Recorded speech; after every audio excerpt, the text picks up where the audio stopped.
वालेकुम। हमारा जो आज का टॉपिक है वो है पैनिट। अब आप देखेंगे कि मार्केट में हमारे पास दो तरह के बन रहे होंगे, एक होगा बुलिश और एक होगा बियरिश हमारे पास। ठीक है, अब आप देखेंगे कि मार्केट जो है वो आ रही होगी बाय में। क्यों? क्योंकि ये हमारे पास है कॉन्टिन्यूअस चार्ट पैटर्न, और इसका मतलब है कि मार्केट जो बाय में आ रही है वो एक स्पेसिफिक चार्ट पैटर्न बनाएगी, उसके बाद फर्दर ये बाय में ही चलने वाली है।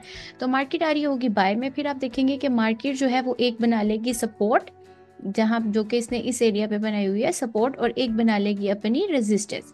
ठीक है, और सपोर्ट और रेजिस्टेंस के दरमियान में ही मूवमेंट करेगी। ठीक है, जब बाय में जा रही होगी तो एक पॉइंट पे वो बना लेगी अपनी रेजिस्टेंस और एक पॉइंट पे बना लेगी वो अपनी सपोर्ट, और एक ट्रेंड में, एक चैनल में चलती हुई आपको दिखाई देगी। अब अगर तो ये मार्केट जो है इसने जो रेजिस्टेंस बनाई है, इसके बाद सपोर्ट बनाई है, दोबारा जब ये रेजिस्टेंस बनाती और नेक्स्ट सपोर्ट जो इसकी होती वो नीचे की तरफ होती इससे, तो क्या होता कि ये जो है हमारे पास बना रही होती फ्लैग, जो हमने लास्ट टाइम पढ़ा था, एक पोल होता है और उसके बाद क्या होता है, फ्लैग। तो ये बनाती है हमारे पास फ्लैग। पर ऐसा नहीं है, मार्केट ने क्या किया है कि अपनी एक सपोर्ट और रेजिस्टेंस तो बनाई है, पर अपनी और सपोर्ट और रेजिस्टेंस को, ट्रेंड को क्या किया जा रहा है, चैनल को क्या किया जा रहा है, कम किया जा रहा है। ठीक है, मतलब कि रेजिस्टेंस पे टच किया, फिर सपोर्ट पे टच किया, फिर रेजिस्टेंस पे टच किया, फिर नेक्स्ट जो इसकी सपोर्ट बनी है वो with the passage of time जो है वो कम होता जा रहा है, उसका रेजिस्टेंस का एरिया भी और उसके सपोर्ट का एरिया भी। मार्केट जो है वो बिल्कुल कंसोलिडेट वाली कंडीशन में हमारे पास आ जाएगी। तो इसमें इसको हम कहते हैं कि मार्केट जो है वो इसका ब्रेकआउट जब देगी तो मार्केट कहाँ जाएगी, अपवर्ड। ठीक है, तो यहाँ पे जो है मार्केट यहाँ पे दे देगी इसका ब्रेकआउट, ये वाली जो कैंडल होगी यहाँ पे देगी, कैंडल देगी मार्केट में इस चैनल का ब्रेकआउट। इसके लो पे हम रखेंगे अपना एसएल, और ब्रेकआउट के बाद ही हम इसकी एंट्री लेंगे।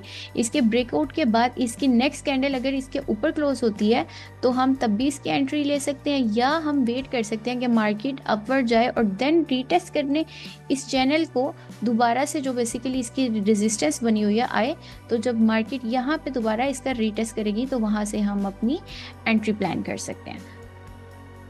अब हम इसको देख लेते हैं लाइव मार्केट में।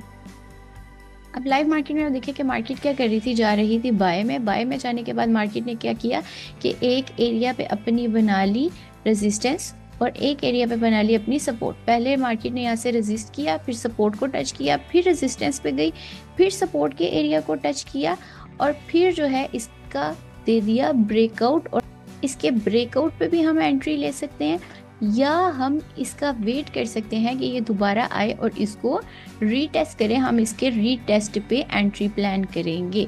ठीक है, यहाँ से मार्केट जो है वो जाएगी रीटेस्ट करने के बाद बाय में। या ऐसा भी जब मार्केट ने हमारे पास इस कैंडल की क्लोजिंग दे दी तब भी हम इस पे एंट्री ले सकते हैं, और हमारा एसएल होगा इसके नीचे। अब रिस्क रिवार्ड की रेशो जो आपकी है वो आप अपने अकॉर्डिंगली फॉलो कर सकते हैं कि आप रिस्क और रिवार्ड की रेशो 1:2 रखते हैं या 1:3 रखते हैं, या जैसे हमारे पास बुलिश होता है बिल्कुल उसी तरह से हमारे पास बियरिश होता है।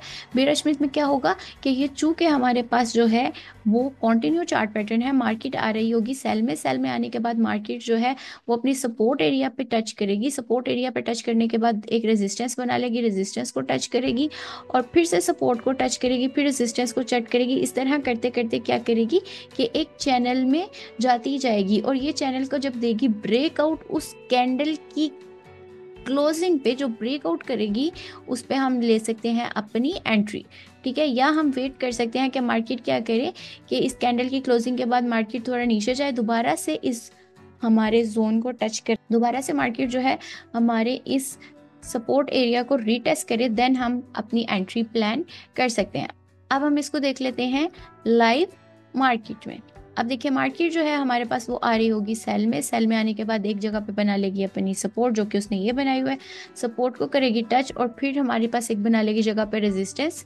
ठीक है, सपोर्ट और रेजिस्टेंस के दरमियान में जैसे जैसे चलती जाएगी चैनल को क्या करती जाएगी, नैरो करने जाएगी। जब देगी हमारे पास एक कैंडल की क्लोजिंग इस चैनल से नीचे, तो हम वहां पे क्या कर सकते हैं, अपनी एंट्री प्लान कर सकते हैं। या ये मार्केट जो है यहाँ से नीचे जाने के बाद रीटेस्ट करने इस चैनल को आए, तो हम जो है इस कैंडल के ऊपर, ये वाली जो हमारी कैंडल है, इस कैंडल के ऊपर अपना एसएल रख के इसके रीटेस्ट पे भी एंट्री ले सकते हैं, या इस तरह भी कर सकते हैं कि हम कैंडल की इस क्लोजिंग पे अपनी एंट्री ले लें और उसके बाद मार्केट जो है इसकी क्लोजिंग के बाद जब दोबारा रीटेस्ट करने आए तो हम यहाँ से प्रॉफिट बुक कर लें, या जब मार्केट यहाँ से नीचे जाए तो हम अपना टीपी ले लें और उसके बाद वेट करें कि मार्केट दोबारा से इसके रीटेस्ट पे आए।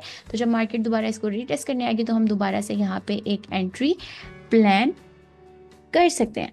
अब जब हम एंट्री प्लान कर रहे होंगे चैनल्स के अकॉर्डिंगली, या हम अपने ट्रेंड के अकॉर्डिंगली, या हम देख रहे होंगे कि मार्केट में जो है वो चार्ट पैटर्न्स बन रहे हैं उनके अकॉर्डिंगली, तो उनमें हम जो है लाजमी जो है RSI भी देखते हैं और उसके साथ साथ जो मस्ट चीज़ हम देखते हैं उसका वॉल्यूम भी देखते हैं कि मार्केट में हम जो ट्रेड लेने लगे हैं उसका उस टाइम पे वॉल्यूम क्या, हमारे पास उस टाइम पे मार्केट में कितना वॉल्यूम आ रहा है। आई होप अब आपको समझ आ गया होगा। SL आपका होगा यहाँ पे, और जो TP आपका होगा जो आप प्रॉफिट बुकिंग करेंगे वो आपके रिस्क पे मैनेज करता है कि आप 1:2 लेते हैं, आपका रिस्क एंड रिवॉर्ड क्या है, 1:3 लेना चाहते हैं, या आप ऐसे भी कर सकते हैं कि आप यहाँ से जो अपनी एंट्री प्लान की है अपने SL को मॉडिफाई करते जाएं, या अपने SL को ब्रेक इवन करके, जो आपका SL है जब वो प्रॉफिट में आने लग जाए तो आप उसको ब्रेक इवन कर, SL को ब्रेक इवन करके उसको लॉन्ग टर्म के लिए भी होल्ड कर सकते हैं according to volume and market situation.